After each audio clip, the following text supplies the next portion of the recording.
Hello my dear viewers,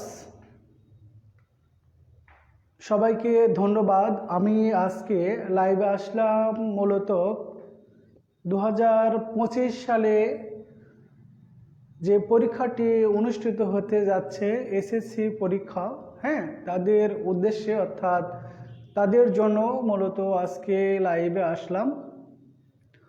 তো আপনার 2025 সালে ইংলিশ সেকেন্ড পেপারের পরীক্ষার মধ্যে যে কয়েকটা আইটেম বা টপিক ইনক্লুড করা হয়েছে তার মধ্যে অন্যতম হচ্ছে ট্যাগ কোশ্চেন। তো আজকে আমরা ট্যাগ কোশ্চেন নিয়ে আলোচনা করব এবং ট্যাগ কোশ্চেন কিভাবে পরীক্ষায় আনসার করলে মার্ক ভালো পাওয়া যাবে এবং সহজ পদ্ধতিতে কিভাবে ট্যাগ কোশ্চেন করা যায় এটা নিয়ে আমরা আজকে ভিডিওটি শুরু থেকে শেষ পর্যন্ত দেখব। আসলে লাইভ করার উদ্দেশ্য হচ্ছে যে সকল স্টুডেন্ট মূলত লাইভ দেখতে পছন্দ করে, যারা ভিডিওর দিকে তৎপর হয় না, এবং অনেক গার্জিয়ান রয়েছেন ইচ্ছে করলে তারা তাদের সন্তানকে এই যে লাইভের যে অনুষ্ঠানটা অর্থাৎ যে ক্লাসটা নেওয়া হচ্ছে সেটা আপনার ইচ্ছা করলে তাদেরকে এই ধরনের যে প্রশ্নগুলো এখানে শেখানো হবে এই প্রশ্নগুলো ইচ্ছা করলে আপনারা বাসায় দিয়ে তাদের কাছ থেকে আসলে চেক করতে পারবেন আপনার বাচ্চারা কতটুকু শিখতে পেরেছে বা শিখতে যাচ্ছে। তো সবাইকে ধন্যবাদ। এখন আমি ট্যাগ কোশ্চেন নিয়ে আলোচনা করব। 2025 সালে এসএসসি পরীক্ষার্থীদের জন্য যে সকল ট্যাগ কোশ্চেন অন্যতম এবং রুলস সহ আমি আলোচনা করব ইনশাল্লাহ।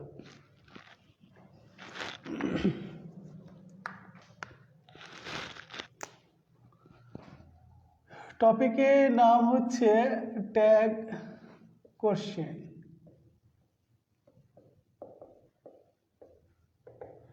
মার্ক থাকবে 5, মোট কোশ্চেন থাকবে 5 নম্বর থাকবে। এখান থেকে আমাদের ট্যাগ কোশ্চেন করতে হবে।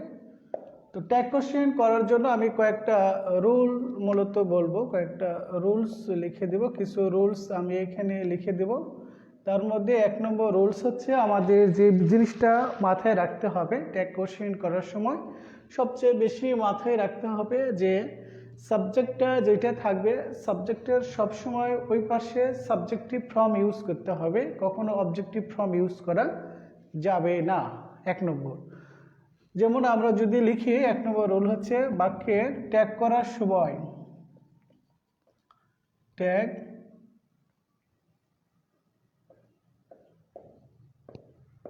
কোশ্চেন এর শেষে সাবজেক্ট এর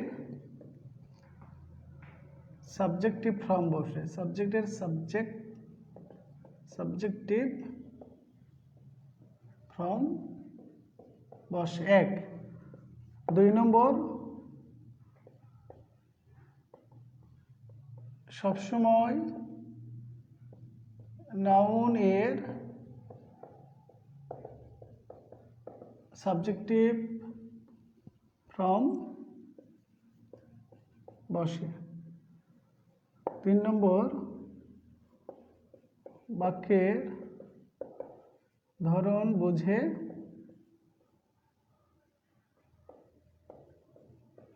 একটি সাহায্যকারী ভার্ব বসে। 4 নম্বর, বাক্যটি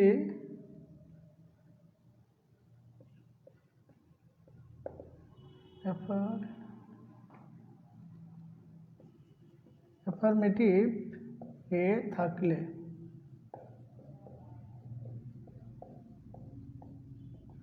নেগেটিভ তথ্য এবং নেগেটিভ এ থাকলে পজিটিভ তথ্য দিতে হয়। জাস্ট এইটুকু যদি আমরা মাথায় রেখে ট্যাগ কোশ্চেন করতে যাই তাহলে আমাদের অনেকটাই সুবিধা হবে। 1 নম্বর হচ্ছে ট্যাগ কোশ্চেন করার সময় আমরা সব সময় বাক্যের শেষে কমার পরে একটা সাহায্যকারী ভার্ব ইউজ করব। তারপরে এইখানে যে সাবজেক্টটা দেওয়া থাকবে, অর্থাৎ সেই সাবজেক্টটা যদি নাউন হয়, নাউনের সবসময় অবজেক্টিভ ফর্ম বসাতে হবে, যেটা সবসময় প্রোনাউন হবে। নাউনের সাবজেক্টিভ ফর্ম বসে যা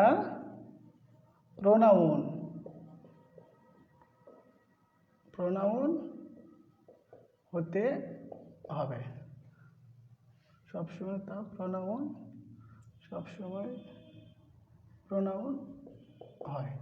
তো নাউনকে সবসময় কি করতে হবে, আমাদের প্রোনাউন করতে হবে, কখনো সেটা নাউন রাখা যাবে না। 2 নম্বর, বাক্যের ধরন বুঝে একটি সাহায্যকারী ভার্ব বসাতে হবে। বাক্যটি অ্যাফার্মেটিভে থাকলে নেগেটিভ তথ্য এবং নেগেটিভে থাকলে পজিটিভ বা অ্যাফার্মেটিভ তথ্য দিতে হবে। এইটুকুর উপর ভিত্তি করে আমরা মূলত ট্যাগ কোশ্চেন শেষ করব ইনশাল্লাহ। আর যে সকল কিছু ট্যাগ কোশ্চেন করার সময় প্রোনাউন নিয়ে আসতে হবে, যেমন বাংলাদেশের প্রোনাউন 2টি রয়েছে, একটা হচ্ছে শি আর একটা হচ্ছে ইট।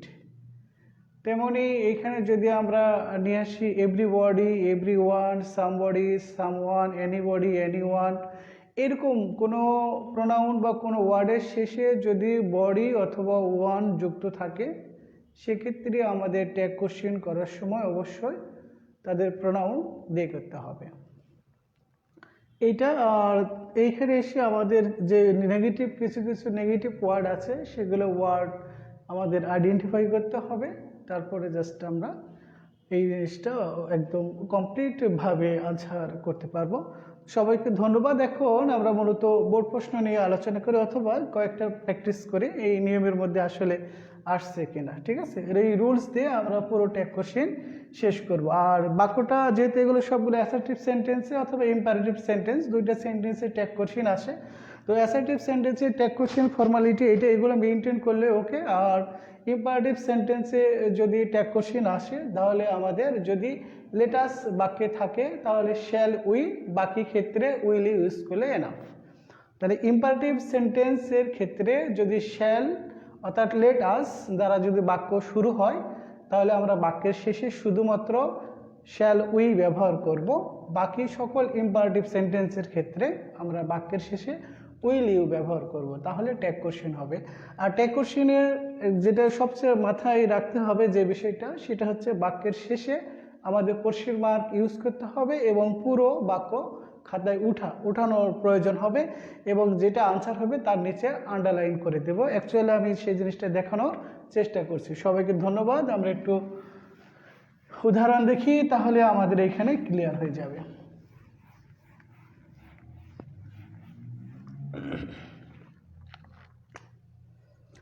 যদি এইখানে উদাহরণে আমি দেখি 1-এর A নম্বর, সাপোজ এখানে আমি লিখলাম মিনা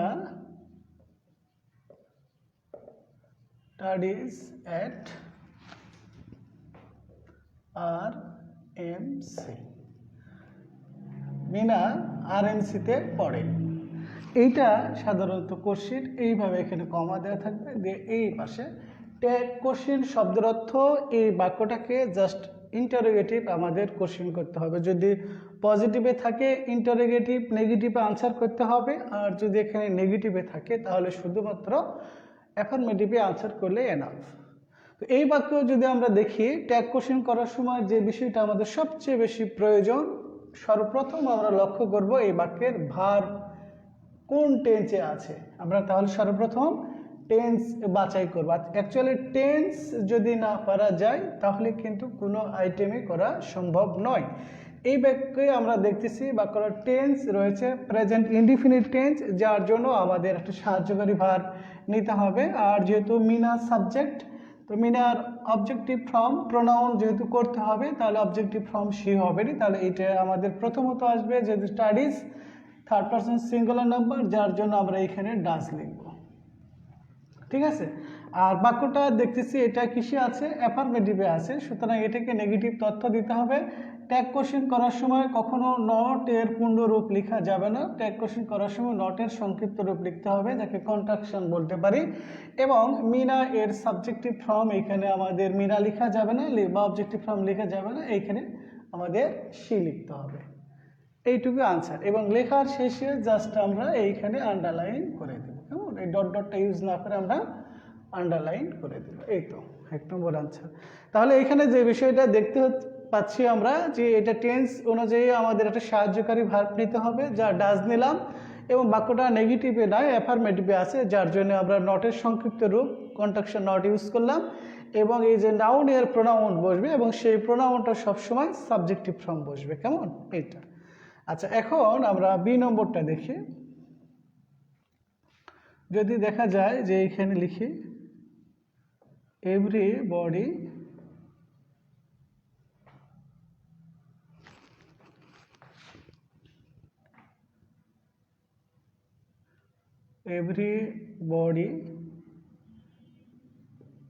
ক্যান ডু ইট। একদম সহজ সেন্টেন্স দিয়ে আমি সাধারণত বোঝানোর চেষ্টা করছি। এই বাক্যটা যদি আমরা লক্ষ্য করি, এটা সাধারণত কোনো টেন্সে নাই, মডেলে রয়েছে। তারপরে যদি আমাদের ফার্স্ট মডেল হয়, এটাকে প্রেজেন্ট ইনডিফিনিট টেন্স ধরে করে, সেক্ষেত্রে আমাদের ডু ডাজ এগুলো ইউজ করা যাবে না। বাক্যে যদি কোনো সাহায্যকারী ভার্ব দেওয়া থাকে, তাহলে ওই সাহায্যকারী ভার্বটাই আমরা নিয়ে নিব। সেক্ষেত্রে এখানে ক্যানটা আমরা নিয়ে নিব। নেওয়ার পরে এই যে এভরিবডির প্রোনাউন, এভরিবডি এটা নিজে প্রোনাউন হয়, যার জন্য এটার আমাদের সাবজেক্টিভ ফর্ম যেহেতু প্রোনাউন করতে হবে। এবং এভরিবডি কোনো ওয়ার্ডের শেষে যদি বডি থাকে অথবা ওয়ান থাকে, তার প্রোনাউন দে হয়। আর বাক্যটা যেহেতু এখানে অ্যাফার্মেটিভে আছে, নেগেটিভ করার জন্য এখানে নট করতে হবে, যার জন্য এখানে আমরা যদি এইটা ইউজ করি তাহলে কিন্তু আমাদের বাক্য আনসার হবে না। এই ক্যান নট এর ক্ষেত্রে একটা আনসার সবসময় মাথায় রাখতে হবে, ডাবল নট করা যাবে না। শুধু যেহেতু এন আছে, এইখানে আমার ডট দিয়ে এন ইউজ করতে হবে। হ্যাঁ, কান্ট করে দিতে হবে। দেয়ার এভরিবডি প্রোনাউন হচ্ছে এইখানে আমাদের দে লিখতে হবে, কেমন? তো কোনো ওয়ার্ডের শেষে যদি বডি বা ওয়ান থাকে তাহলে তার প্রোনাউন দে হয়। আর এইখানে এসে ক্যানের সংক্ষিপ্ত ফর্ম হচ্ছে ক্যান, আর নট যেহেতু কান্ট। এই তো আনসার। এক্ষেত্রে যে প্রশ্নটা প্রত্যেক বছরই বিভিন্ন বোর্ডে আসে, এই জিনিসটা আসে পরীক্ষায়, যেমন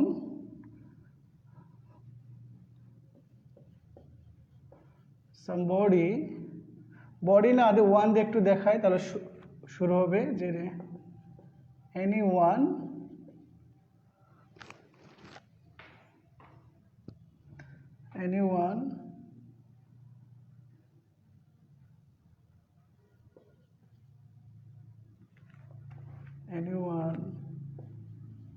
has a pen. Suppose anyone has a pen, যে কারো একটি কলম আছে। হ্যাঁ, এই ধরনের বাক্য যখন আসে, ম্যাক্সিমাম স্টুডেন্ট যারা ভুল করে, যে বিষয়টা ভুল করে সেটা মূলত এই যে এখানে আছে হ্যাজ ভার্ব, যার জন্য তারা প্রেজেন্ট ইনডিফিনিট টেন্স নিয়ে নেয়। এইখানে আছে হ্যাজ ভার্ব, এটা সাধারণত প্রেজেন্ট ইনডিফিনিট টেন্স নিয়ে নেয়। হ্যাঁ, প্রেজেন্ট ইনডিফিনিট টেন্স, কোনো অসুবিধা নাই। আর এই যে ওয়ান আছে, লাস্টে ওয়ান আছে, এর জন্য প্রোনাউনটা আমাদের এটা প্রোনাউনটা দিয়ে ধরতে হবে, কেমন? আর তাহলে দেখে আমরা যদি লক্ষ্য করি বাক্যটা পজিটিভে আছে, যার জন্য নেগেটিভ ইনফরমেশন নিয়ে আসতে হবে। কিন্তু এইখানে যে জিনিসটা দেখতেছি, এইখানে হ্যাজ আছে আর এইখানে আমাদের এনি ওয়ান আছে। এনি ওয়ান বা এভরিবডি, যদি কোনো ওয়ার্ডের শেষে বডি অথবা ওয়ান থাকে তাহলে তাই প্রোনাউনটা দে হয়, তাই না? এই যে দে হবে, কিন্তু দের সাথে আর হ্যাজ বসে না, দের সাথে হ্যাভ বসে, তাই না? যার জন্য আমাদের ট্যাগ কোশ্চেন করার সময় এইখানে আমাদের লিখতে হবে হ্যাভ। আর যেহেতু এটা পজিটিভে আছে, নেগেটিভ করার জন্য নটের সংক্ষিপ্ত ফর্ম নট ইউজ করতে হবে। এবং এখানে আমাদের ট্যাগ করার জন্য জাস্ট আমরা এখানে দে ইউজ করবো, দিয়ে তোমরা এখানে কি করবা, আন্ডারলাইন করে দেবা, কেমন?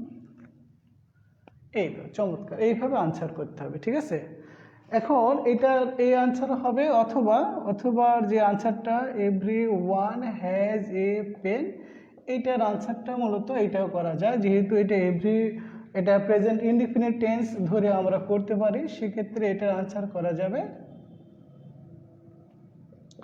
ডোন্ট দে, ডোন্ট দে, কিন্তু ম্যাক্সিমাম স্টুডেন্ট এখানে ডাজেন্ট দে করে। একটা জিনিস মাথায় রাখতে হবে, দে এর সাথে কখনো ডাজেন্ট বসে না, আর দে এর সাথে কখনো হ্যাজেন্ট বসে না, যার জন্য তুমি যদি হ্যাজটা নেওয়ার চেষ্টা করো তাহলে ভুল হবে, এবং ডাজটা নেওয়ার চেষ্টা করলেও ভুল হবে।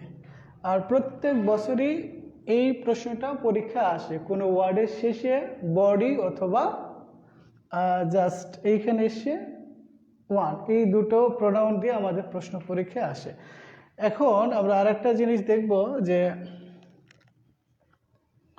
ট্যাগ কোশ্চেন করার সময় এই জিনিসটা আমরা মাথায় রাখবো, যদি বাক্যটি দ্বারা সাধারণত সকল শ্রেণীর মানুষকে বোঝায়, হ্যাঁ, তাহলে কিন্তু আমাদের প্রোনাউন করার সময় সেটাই দে করতে হবে। যেমন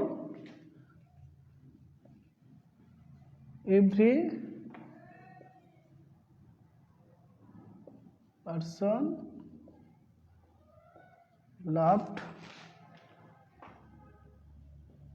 ইট, দেখুন প্রত্যেকটা মানুষই এটাকে ভালোবাসতো। তো এইখানে এই যে ওয়ার্ডের শেষে এভরি আছে আর এখানে পারসন আছে, মনে হচ্ছে যে এটা থার্ড পারসন সিঙ্গুলার নাম্বার, তাই না? এটা অবশ্যই সিঙ্গুলার নাম্বার, কিন্তু এই যে এভরি পারসন, এই পারসনটার মধ্যে নারী পুরুষ উভয়ই রয়েছে, যার জন্য এটা আমাদের প্রোনাউনটা কি করতে হবে, দে করতে হবে। কেমন? তার উত্তরটা হচ্ছে এখানে ডিডেন্ট দে, এটা উত্তর হবে। কেউ যদি মনে করে একটু উত্তরটা লিখবো ডিডেন্ট হি অথবা সি, তাহলে প্রশ্নের উত্তর হবে না, কারণ এই পার্সনের মধ্যে বয় এবং গার্ল উভয়ই আছে। আচ্ছা, যদি আমরা আরেকটা দেখি, যেমন negative word, a barking dog seldom bites, যদি এটা দেখি বার্কিং ডগ সেলডম বাইট, অর্থাৎ যে কুকুর ঘেউ ঘেউ করে সেই কুকুর কখনো কামড় দিতে চায় না, অর্থাৎ যত গর্জে তত বর্ষে না, অর্থাৎ যেই লোক যত বেশি লাফালাফি করে সেই লোক কখনো মারতে পারে না। অর্থাৎ এই যে কুকুরটা ঘেউ ঘেউ করতেছে, কুকুর কখনো কামড় দেয় না। কেমন? এইটা পুরোটা মিলিয়ে আমাদের এই যে সাবজেক্ট হচ্ছে ডগ, ইতর প্রাণী, এর প্রোনাউনটা হবে ইট। কেমন? আর এই যে এখানে নেগেটিভ ওয়ার্ড আছে সেলডম, যার জন্য ওয়ার্ডটাকে নেগেটিভ করা যাবে না, বাক্যটা প্রেজেন্ট ইনডিফিনিটে রয়েছে, যার জন্য আনসার হবে এখানে আমাদের ডাজ ইট। কেমন? দিয়ে বাক্যের শেষে আমাদের কোশ্চেন মার্ক ইউজ করতে হবে। এই তো এইভাবে আমরা যদি ট্যাগ কোশ্চেন নিয়ে আলোচনা করি তাহলে কিন্তু আমাদের পড়াশোনা ওকে হয়ে যাবে। ট্যাগ কোশ্চেন নিয়ে বিস্তারিত ভিডিও করা হবে। সবাইকে ধন্যবাদ, ভালো থাকবেন।